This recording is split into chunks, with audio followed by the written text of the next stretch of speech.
Ya, dampak dari PPKM ini memang dirasakan oleh banyak pihak. Seperti di Jakarta, pemirsa, tutupnya pusat grosir Cililitan di Jakarta Timur membuat para penjualnya turun ke jalan. Sejumlah penjual jasa servis handphone menawarkan jasa mereka pada pengguna jalan yang melintasi kawasan ini. Para penjajak jasa servis HP ini mulanya menyewa kios di dalam pusat perbelanjaan. Tiap harinya pendapatan yang dihasilkan tak menentu.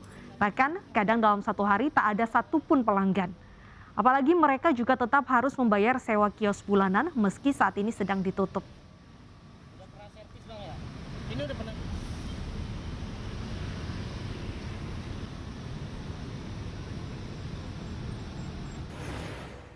Nah, ini adalah salah satu cara para penjual jasa servis HP untuk bertahan hidup di tengah PPKM darurat. Langsung saja kita pantau bagaimana prosesnya. Sudah bersama kami Menia Mutiara di kawasan PGC Cililitan, Jakarta Timur.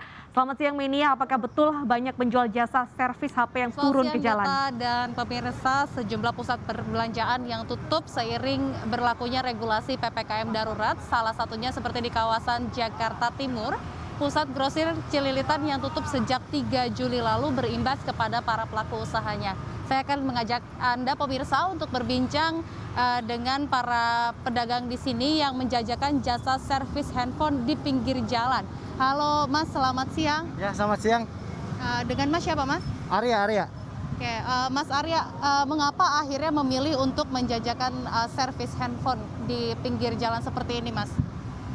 Karena kalau bukannya kita nggak takut sama penyakit atau apapun ya, karena kalau diem di rumah siapa yang membiayai keluarga atau toko, bayar toko, ntar servisnya tetap bayar kan, servisnya kita tetap bayar, nggak ada yang nanggung, terus biaya kita buat ke rumah nggak ada yang nanggung juga kan.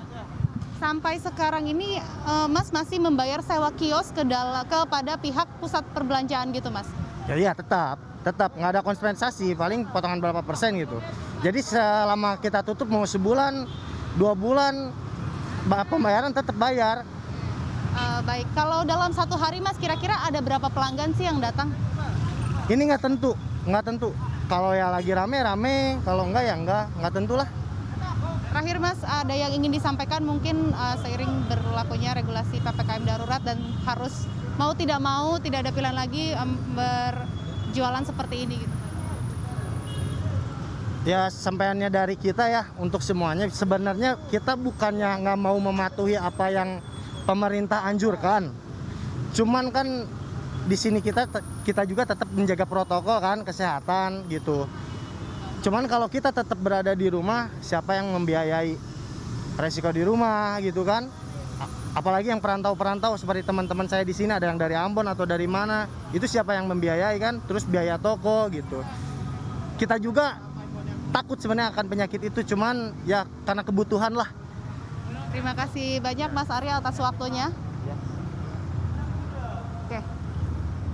Iya, pemirsa, itulah tadi perbincangan singkat kami dengan salah satu penyedia jasa servis handphone yang mulanya mereka ini berjualan di dalam kios di pusat grosir Cililitan, dan kini saat berlakunya regulasi PPKM darurat mau tidak mau karena mal tutup, jadi mereka melakoni usaha menjajakan servis handphone di pinggir jalan raya dan mengaku tetap membayar sewa kios seperti biasanya.